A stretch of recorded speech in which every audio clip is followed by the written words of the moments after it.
My name is Ashley Evans, and I never thought the people who raised me would one day threaten to disown me over money.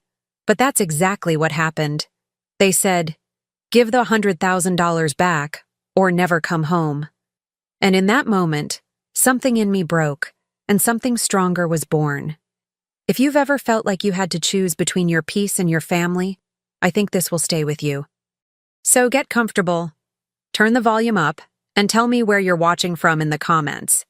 And if this story moves you, hit subscribe. You're not alone in this. The room was quiet, too quiet for a family dinner. My mother's china glistened under the chandelier like it always had, but that night, it felt cold, distant. My father sat at the head of the table, straight-backed, expression unreadable, hands folded over a linen napkin like he was conducting a business deal, not talking to his daughter, and I just sat there, clutching my wine glass with both hands like it might steady my heart, like it might somehow anchor me to a version of myself that hadn't just been asked to hand over $100,000 or never come home again. I stared at the candle flame flickering beside the butter dish. Nobody moved.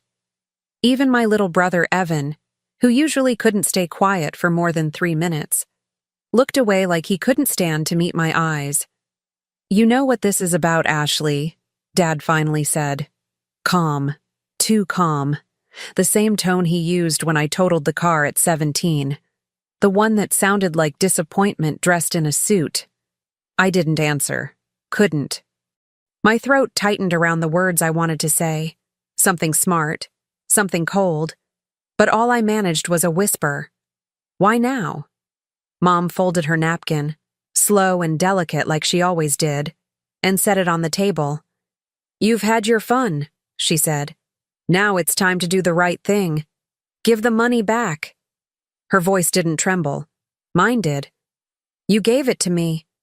"No," Dad said. "We trusted you with it." A pause. "Same thing, right?" That line didn't land the way I thought it would. It cracked something deeper. That's when Dad leaned forward. "You either wire the money back by Monday, or you don't bother coming back through that door again." He didn't yell. He didn't need to, because somehow, the quiet was louder than rage. And just like that, the girl who'd once been the golden child, the one who never missed a curfew, who worked 2 jobs through college, who sent birthday cards on time, was suddenly the problem, the liability, the disappointment. I looked at Mom. She didn't blink. I looked at Evan. He looked down. And somewhere in that silence, I realized I wasn't their daughter anymore. I was a transaction gone wrong. That's when I stood up. Carefully. No yelling. No drama. I just set the wine glass down and tucked my hair behind my ear the way I always did when I was trying not to cry. "I guess I already know my answer then," I said. And I turned and walked out. But here's the part they didn't know. I didn't just walk away with my pride. I walked out with something none of them saw coming. Something they never even thought to ask about. 3 weeks earlier, I was lying on my back in a field just outside of Nashville, staring up at the sky with a man I barely knew, and yet somehow trusted more than my own family. "Ever wonder," he asked, "how much of your life is actually yours?" I turned my head and squinted at him. "What do you mean?" "I mean..." He plucked a blade of grass and rolled it between his fingers. "How much of what you do is really you? And how much is what they told you to be?" That question hit harder than I expected. Because at that moment, I didn't have an answer. He was quiet after that. He didn't push. Just lay there beside me, breathing like he'd already made peace with the world, and I hated how much I envied that. His name was Miles. We'd met by accident, which, looking back, wasn't really an accident at all. He came into the bookstore one afternoon looking for a copy of The Untethered Soul.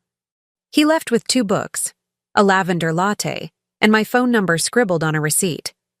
I hadn't meant to give it to him. I wasn't even sure I liked him at first. But there was something about the way he asked questions, like he wasn't looking for an answer, just a deeper layer of truth. And truth, Well, I hadn't felt a lot of that lately, especially not since the 100K conversation had started brewing in the background of my life. See, 6 months ago, my parents loaned me that money. Their words, not mine. It was supposed to be for starting my dream business, a little artisan cafe downtown, mixed with books, local music, and quiet reading nooks. A place that felt like me. But in reality, it was a leash.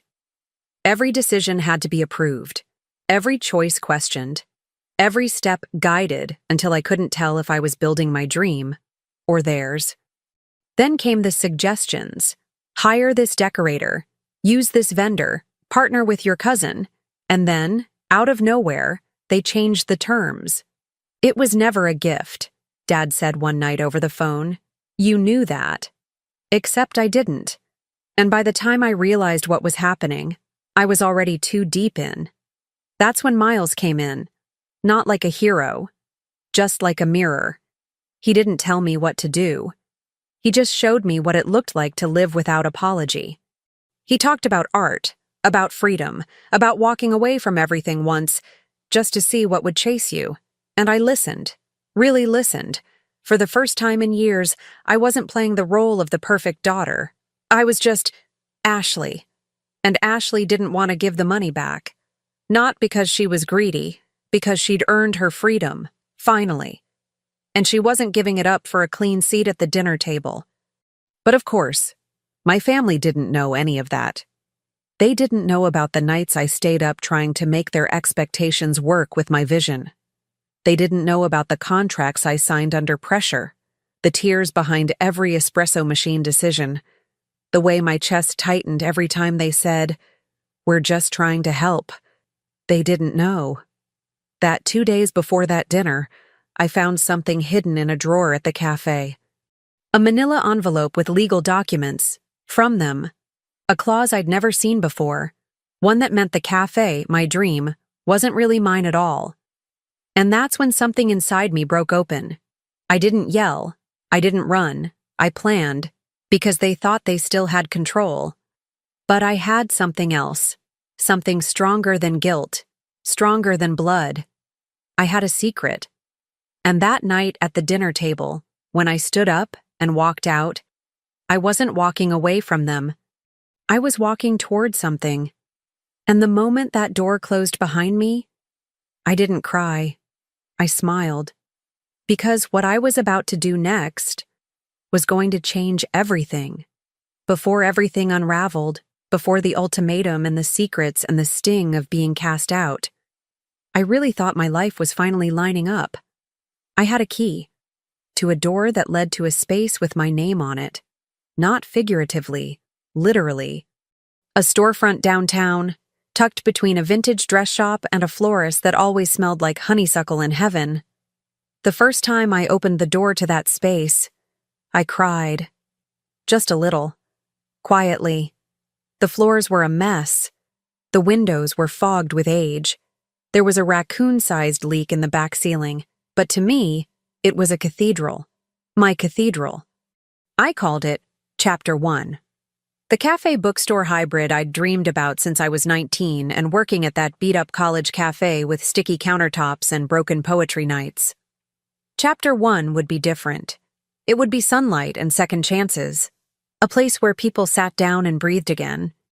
Where moms could sip lavender tea without hearing screaming kids. Where musicians played soft jazz instead of fighting noise complaints, where strangers left a little less lonely.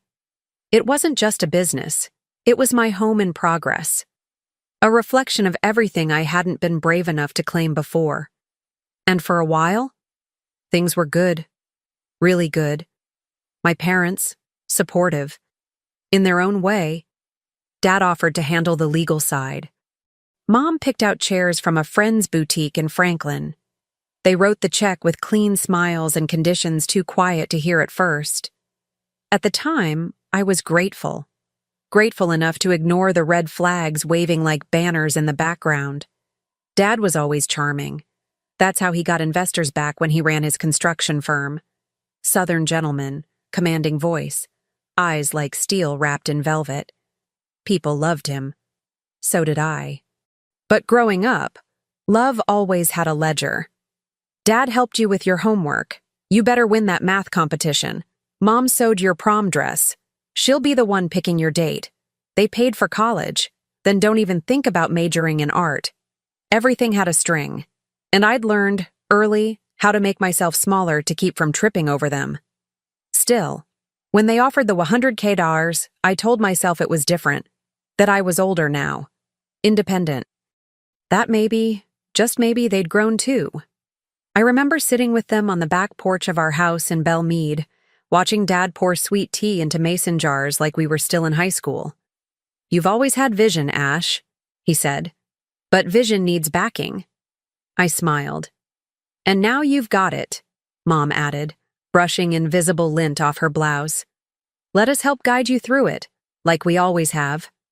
That line stuck with me, like we always have. The early days of Chapter 1 were messy and beautiful. Paint on my elbows, late-night emails to vendors, Miles bringing lunch in brown paper bags with handwritten quotes on the napkins. My best friend Talia flew in from Chicago and helped set up the shelves. Even my little brother Evan, who normally kept his head down and nose clean, showed up to screw in light fixtures and offer sarcastic commentary. It felt like everyone was with me. Except, as the weeks passed, things started to shift. Subtly. At first, Dad started popping in. Unannounced. Once, he brought a man named Craig who just wanted to talk numbers and help with long-term vision. I didn't ask for Craig. Then came the contractor who changed my original layout for safety, and the sudden switch to chairs I hadn't picked. "We upgraded them," Mom said. "The ones you chose looked immature." I swallowed the lump in my throat and smiled. Because that's what I always did. Smiled, thanked them, adjusted, and told myself it was love. The biggest shift came during one of our family planning nights. That's what Mom called the Sunday dinners we started doing again. She'd cook. Dad would bring his spreadsheet. I'd bring my silence. That night, she made baked ziti, my favorite. "You're not charging enough for your lattes," Dad said, fork still in hand. "Margins are too slim."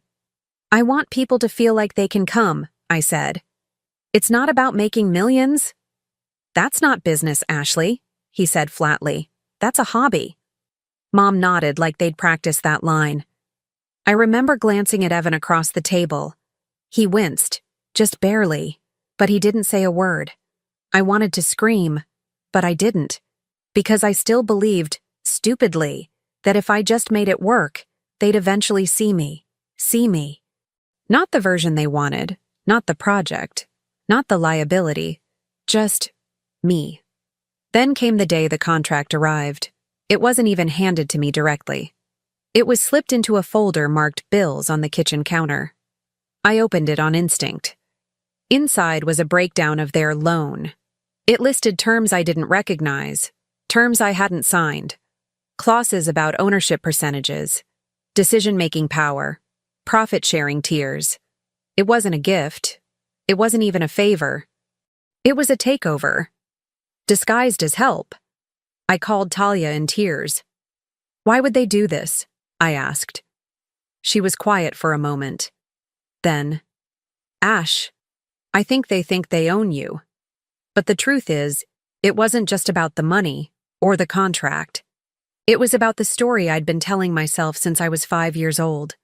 That if I played nice, if I followed the rules, if I proved I was good enough, they'd love me without condition. That story was dying. Fast. And yet, I still clung to it. Even as Miles asked me, again and again, "Why do you keep letting them rewrite your script?" Even as I stood in my own shop feeling like a guest. Even as Mom announced, loudly, that she'd scheduled a soft launch brunch with the country club ladies. Without asking me. "I thought you'd be grateful," she said. "You're not exactly experienced in PR." She smiled. The same tight smile she gave when I was 12, and she rewrote my student council speech because you don't really understand what people want. But the thing is, I did. I do. People want honesty. warmth, a place to belong. And that's what Chapter 1 was supposed to be. A place where people didn't have to pretend, where I didn't have to pretend. But now it felt like every corner of it had been co-signed by someone else's ego. I began staying later, working nights, avoiding the calls, dodging the dinners. And when I was there, at their house, I stopped speaking. I let them talk, let them plan, let them shape a story I no longer believed in, because deep down, I knew. I was building something real, and they were building a cage. The last Sunday dinner before everything fell apart, I remember standing in the hallway listening to them talk before I walked in. "She's not handling it well," Mom said. "She'll adjust," Dad replied. "She always does." That line shattered something I didn't even know was still whole. She always does. As if bending had become my brand. As if breaking myself to make others comfortable was just part of my charm. That was the night I decided I wouldn't adjust again. Not this time. What they didn't know, what nobody knew yet, was that I had already started making moves. Quiet ones. Small ones. I had opened a separate business account. Started documenting everything. Had conversations with lawyers. Because maybe, for the first time in my life, I was ready to do more than just survive them. I was ready to stand up, even if it meant standing alone, and I had one card left to play. They didn't know about it, but they were about to. Because the world I had worked so hard to build, the one they tried to claim, wasn't just brick and mortar. It was mine. And I was about to prove it. It started with a phone call I wasn't supposed to hear. I had stopped by the house on a Tuesday afternoon. Something I never did anymore. I'd forgotten a folder with supplier invoices. It was buried in the desk drawer of Dad's old home office, the one I used back when I still believed we were all building something together. I didn't call ahead, just parked, walked in through the side entrance, and headed straight for the study. And then, I heard my name. "She doesn't even realize she's been locked out of the final ownership filings," Dad was saying. His voice was low but steady. I froze mid-step. On speakerphone, I could hear another voice. Craig, the same guy Dad brought around to help. The one who always smiled like he was calculating your net worth. "She signed the revisions?" Craig asked. "Last month," Dad replied. "Slipped it into her vendor packet. She doesn't know she agreed to a 30% stake only. We kept 70% in family hands." My throat tightened. My heart pounded in my ears. "She'll flip when she finds out." There was a pause. Then Dad said, with a little chuckle, "She'll get over it. She always does." That sentence, "She always does." It felt like someone had cracked my ribs from the inside. I backed away from the door like it might burn me, my fingers shaking, my knees suddenly unsteady beneath me. I didn't wait for the rest of the conversation. I turned, walked out the same way I came in, and got in my car with that folder still sitting in their drawer. That night, I sat on the floor of the cafe, lights off, music off, just me, surrounded by a place I thought I'd built with love. I kept repeating those words in my head. Locked out of ownership, 30% stake. She'll get over it. I didn't cry at first. I didn't even breathe. Really. I just sat there like a statue wearing skin, wondering how many other conversations had happened behind my back. How many times I'd been managed, rewritten, and the worst part? I'd let them. I thanked them. I hugged them. I called it family. The next morning, I didn't open the cafe. I didn't answer my phone. I didn't text back Talia or Miles or even Evan. I laid in bed with the covers pulled up to my chin like I was 10 years old again and hiding from monsters. Except this time, the monsters weren't under the bed. They were wearing my last name. Shame settled into my chest like wet cement. Heavy, cold, unforgiving. How could I have missed it? How could I have been so naive?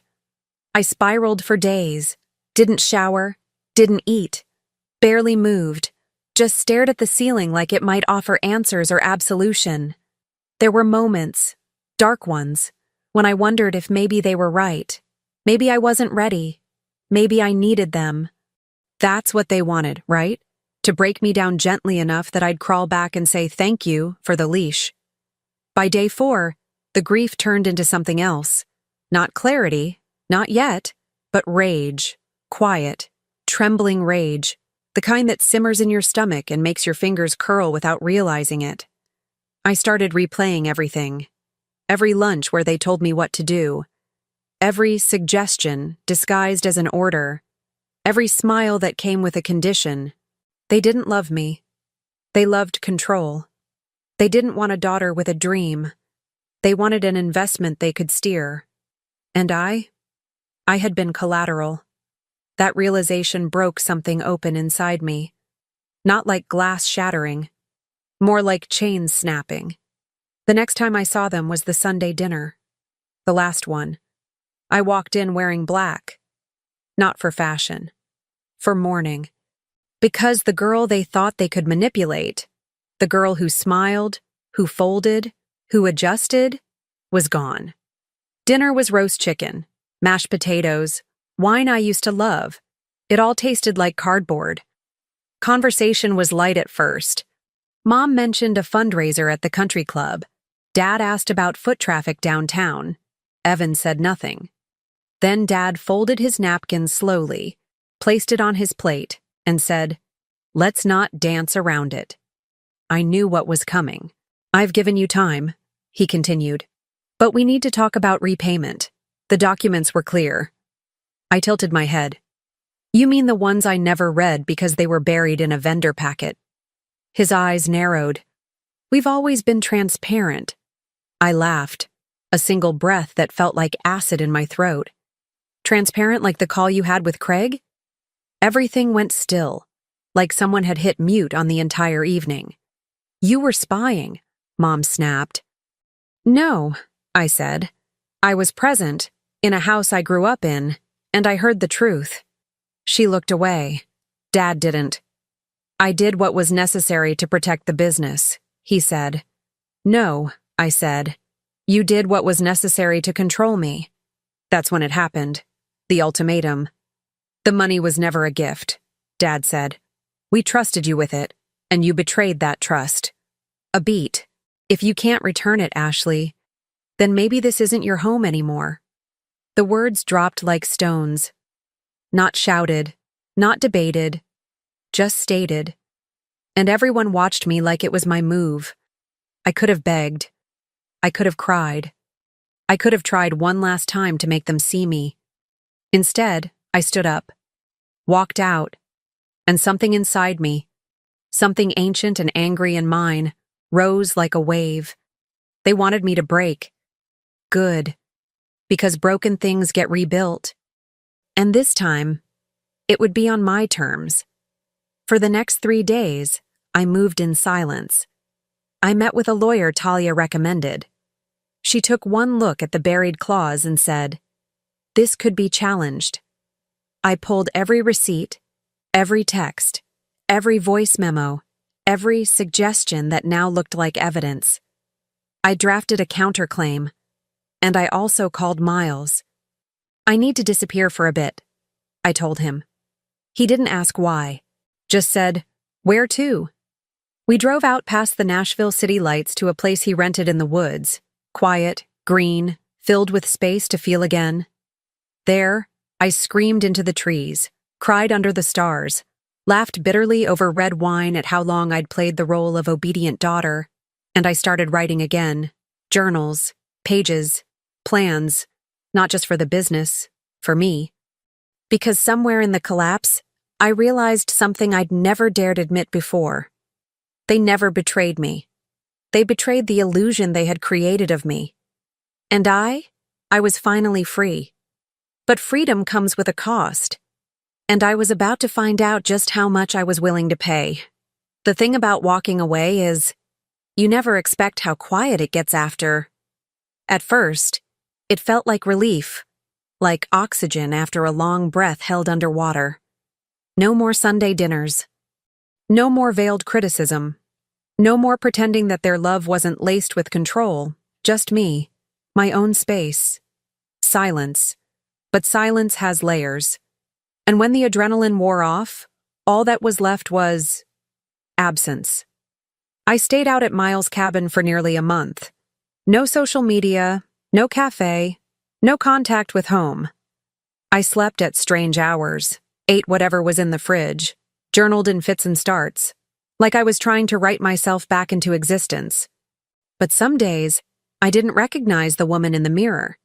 She had dark circles under her eyes and a stare that looked through things, through hope, through joy. The collapse had stripped me bare. And now, I didn't know how to live without the story I'd always clung to, that if I just played the part well enough, they'd finally love me for real.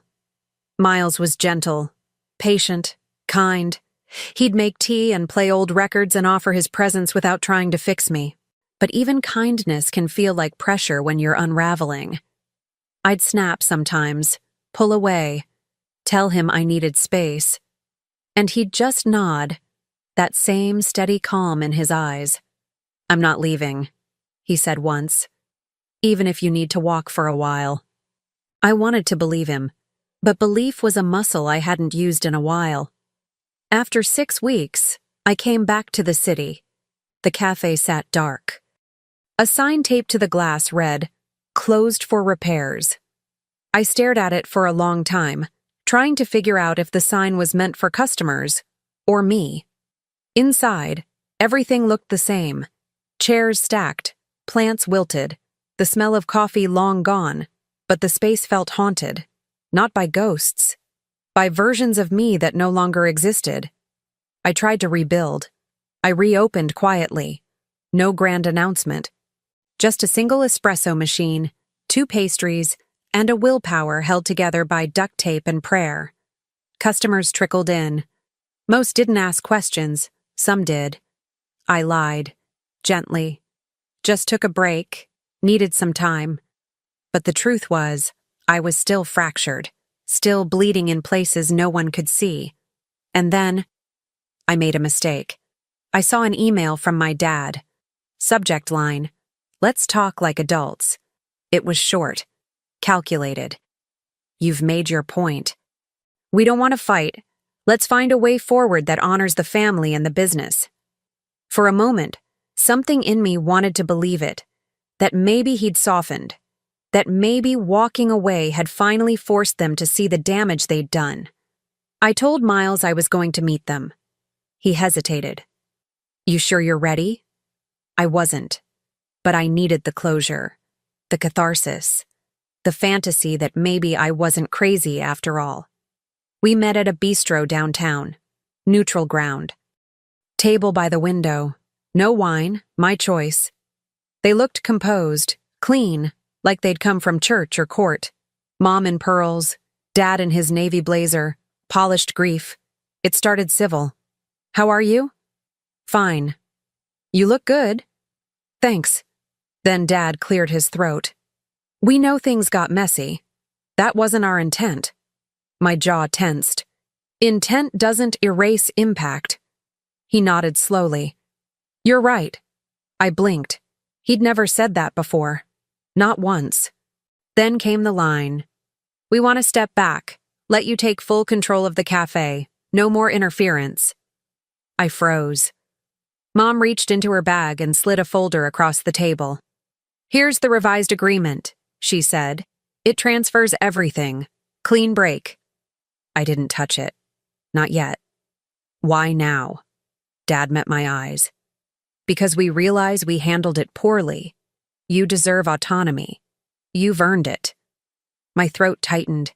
It sounded almost real. I told them I'd take it to my lawyer. They agreed. We didn't hug, but we nodded. And for the first time in months, I left feeling like maybe something had shifted. That feeling lasted 3 days, until my lawyer called. The folder. A trap. Buried in the fine print was a clause stating I accepted all existing debts attached to the business. Debts I didn't know about.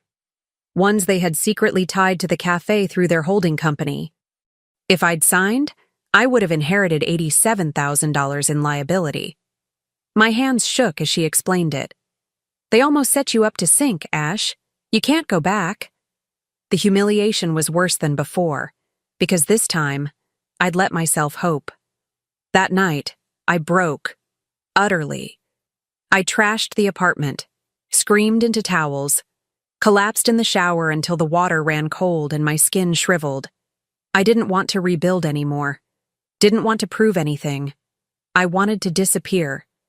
The next morning, I called Talia. I think I need help, I said. She flew in that weekend, walked into the apartment like a hurricane of tough love and soft blankets. You're not crazy, she said. You're just finally seeing them clearly. We talked for hours. About patterns. About the way love can look like loyalty but feel like chains.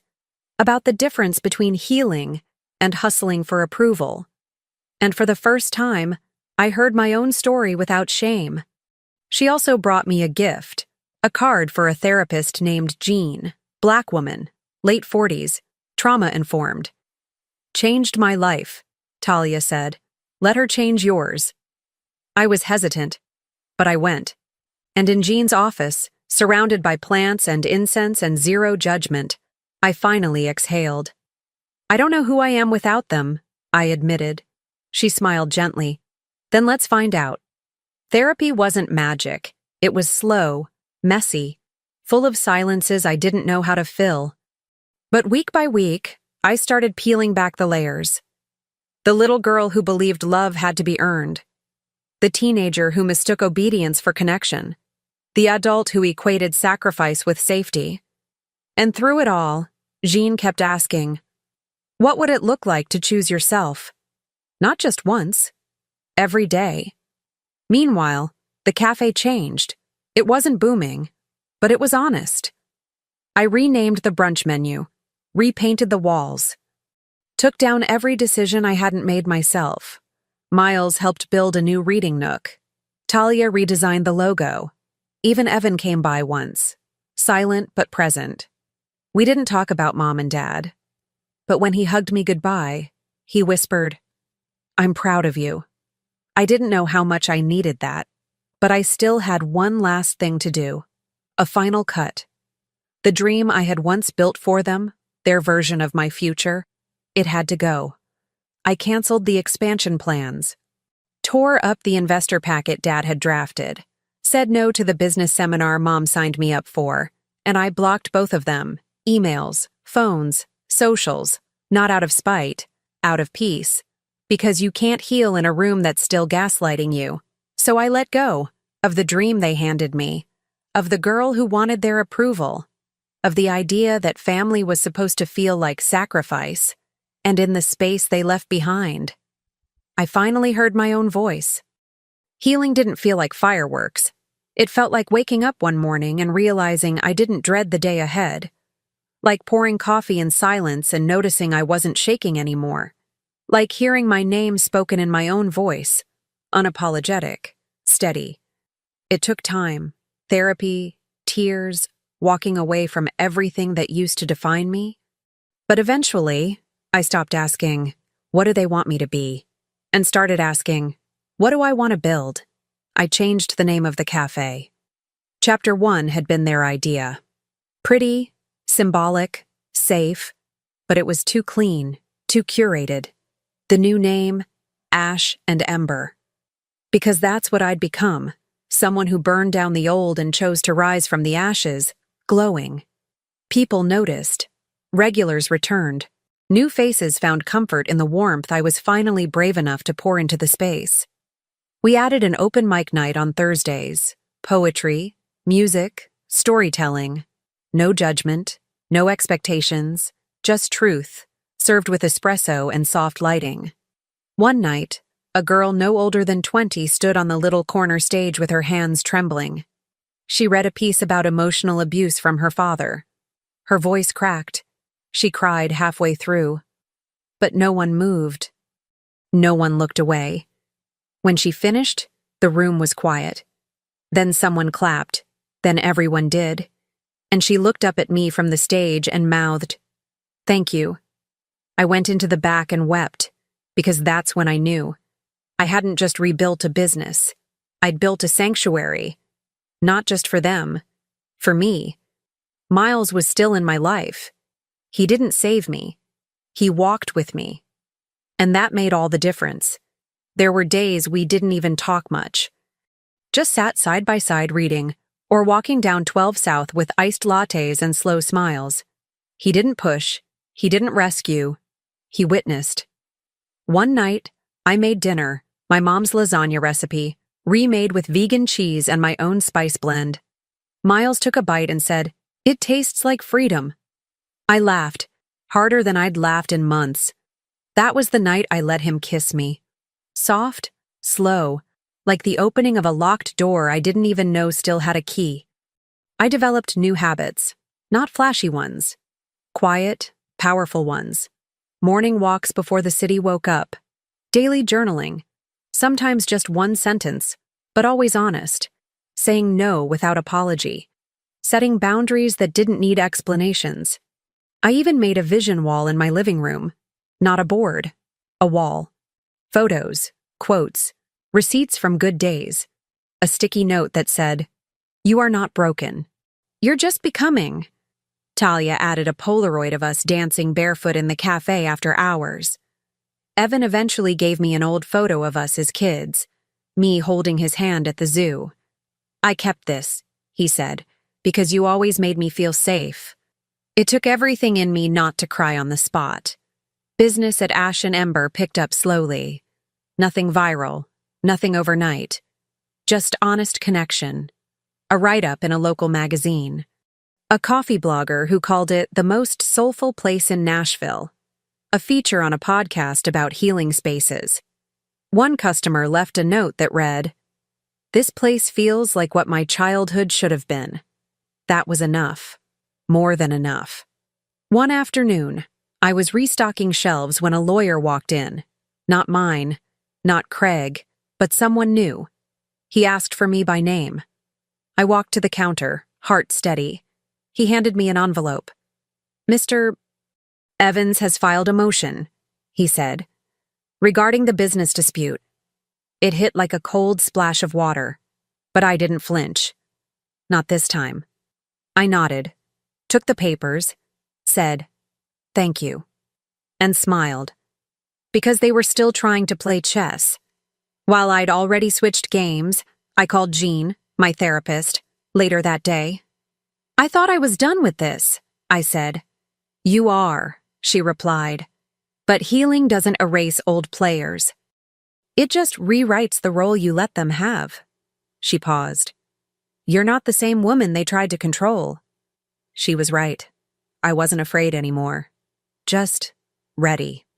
Later that night, I sat on the cafe's rooftop with Miles, the lights of Nashville glittering like tiny witnesses. "They're coming for the cafe," I said. He raised an eyebrow. "Again. Legally this time. Do you want to fight?" I thought about that. "No," I said. "I want to finish." He nodded. And for the first time in a long time, I felt power in my bones. Not revenge. Resolution. That weekend, I stood in front of a mirror in my favorite black jumpsuit. No makeup, no armor, just me.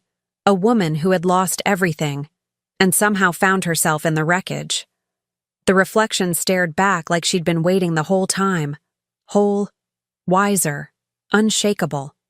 I took one final look at the letter from my father's attorney. Buried in legal jargon was the same old song. "Give back what you built. Apologize for your freedom. Return to the leash." I folded it neatly, lit a candle, and held the flame under the edge of the paper. It caught slowly, burned steady, and turned to ash. I didn't need to send a response. My answer would come in person, and they had no idea what was about to walk back into their world. Not with rage, with truth. And truth, I've learned, doesn't ask permission to rise. The room was cold. Not physically, just sterile. Minimalist walls, glass table, a pitcher of water that no one touched. Downtown law office, conference room 4B. I sat on one side of the table, hands folded, breath calm. My lawyer, Meredith, sat beside me. Smart. Cool. Wore black on purpose. Across from me, my father. And beside him, empty chair. Mom didn't come. Of course she didn't. She never wanted to be there when the mask cracked. He looked older than I remembered. Not weak, just worn. Like someone who was starting to realize that the story he wrote was missing a main character. He nodded at me when I entered, like we were still playing chess, still posturing. "Thank you for coming," he said. I didn't answer. Not yet. Meredith opened the meeting with pleasantries and legal jargon, but I barely heard it. I was watching him, watching the way he adjusted his cufflinks, the way he tapped one finger against the table every few seconds, like a metronome of control. He still thought this was his board. Still thought I was a piece that might fold if the pressure was polite enough. He was wrong. "We're here to resolve outstanding ownership issues," Meredith said. "Ms. Evans is prepared to make a final offer. It includes dissolution of shared claims, repayment of valid expenses, and full legal transfer of ownership." My father raised an eyebrow. "You're offering to buy us out." "I'm offering to free myself," I said. That was the first time I spoke. My voice didn't shake. He leaned back in his chair, studied me. "You know this business wouldn't exist without us." I met his eyes. "Exactly." He didn't blink. The silence that followed wasn't awkward. It was charged, like the stillness right before a storm breaks. He folded his hands. "You've always been emotional, Ashley." I smiled. "No.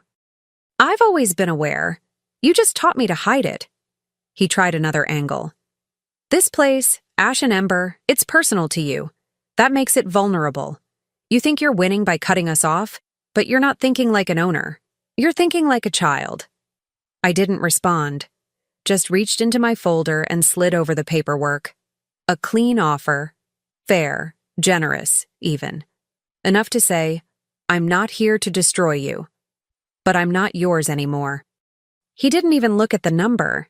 He just stared at me. "This is pride talking," he said. "This isn't strength."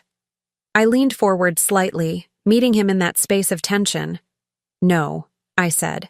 "This is strength.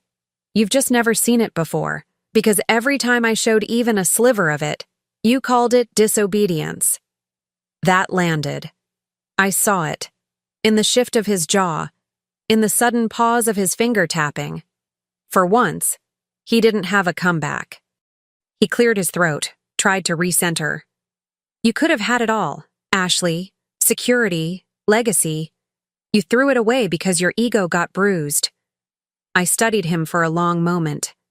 And then, calmly, softly, like I was handing him a mirror, I said, "No. I threw you away because you don't know how to love something without owning it." Silence. Thick. His eyes darted away. Even Meredith stopped typing. That was the line that broke him. Not because it was loud. Not because it was cruel. Because it was true. He saw it too. He saw in me what he could have been. Someone who chose presence over performance, freedom over control, connection over currency. And the part of him that had once dreamed, the boy who maybe wanted to paint or sing or run away from his father's rules, he saw her. Me. Not the daughter who obeyed. The woman who walked. He didn't sign the papers that day. Of course not. People like him never surrender on schedule. But I saw the crack form, saw the beginning of the ending, and that was enough. Outside the office, the sky was gray, drizzling. I stood on the sidewalk and exhaled like I hadn't breathed in years. Miles pulled up 5 minutes later. Didn't say a word, just rolled down the window and held out my favorite hoodie. I slid in. He put his hand on my knee, steady, solid. "You did it," he asked. I nodded. "And him." Didn't scream, didn't threaten, didn't win. He smiled. Later that week, I walked back into Ash and Ember. Lights warm, air rich with cinnamon and espresso. A girl was reading at the corner table. An older man tapped his foot gently to jazz playing low on the speakers. A couple laughed at something small. I stood there in the doorway and took it all in. Not with fear, with pride, because every brick, every breath in that space was mine. The confrontation didn't end with a bang. It ended with a whisper of truth so sharp, so clean. It sliced through years of illusion. I didn't need revenge. I didn't need applause. I just needed to be heard, and that silence after I spoke. That was the loudest he's ever listened. There's a kind of quiet that only comes after the storm. Not silence, but stillness. Like the air has made peace with itself again. That's what the mornings feel like now. I wake up before the sun most days, pull on an oversized sweater, make tea instead of coffee, and stand on the back patio of my apartment, barefoot, feeling the cold stone beneath me. It's a small ritual, but it's mine. No expectations, no performance, no noise, just breath, birdsong, and the slow, steady rhythm of beginning again. The papers were signed 2 weeks after the meeting. He didn't fight, didn't apologize either. Just faxed the final documents and wired over the release. No note, no message, just his name on a dotted line and the weight of our past folded neatly into closure. I didn't cry, didn't celebrate, I just exhaled. And in that breath, I finally felt the cord snap. Not in anger, in peace. There's a letter I wrote but never sent. It sits in my drawer, creased and coffee-stained. Dear Dad, you built so many things in your life, but you never learned how to hold something without trying to own it. Still, I hope you find something you don't have to control to love. I do. Every day, Ashley Ash and Ember is thriving, not in a millionaire, influencer, Fortune 500 way, but in the way that matters. The windows glow by 7 a.m. Locals know they can linger. Mothers breastfeed at corner tables without judgment. Musicians play unplugged sets with their eyes closed and their hearts open. There's a shelf in the back labeled Letters Never Sent. People leave their regrets there. No names, no shame. Just pages folded in half, tucked between poetry books and journals. Every now and then, I read one. Not out of nosiness, out of reverence. Because I know what it means to carry a story that never got heard. Talia visits once a month. We sit in the back room with wine and mismatched mugs and laugh until our stomachs ache. She always brings a new book and leaves it accidentally on the shelf like a blessing. You're a damn lighthouse, Ash, she told me once. Don't ever dim. I haven't. Miles still makes me tea, still walks beside me, not in front. We're not rushing anything. Some days we talk about moving in. Other days we just share silence. But I've learned something precious. Love that holds without gripping is the only kind worth keeping. And he holds me like I'm not a project. Just a person, becoming, still. Evan came by the cafe last Friday. He didn't stay long. Just grabbed a croissant, handed me a folded note, and left. Inside, a photo of us as kids, covered in ice cream, missing teeth, smiling like nothing could hurt us. On the back, in his handwriting, "You kept me safe back then. I'm sorry I didn't do the same." I pressed it to my chest for a long time.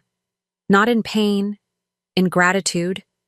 Every Sunday now, I take the long drive, out past the city limits, through winding roads, to a lake with no name.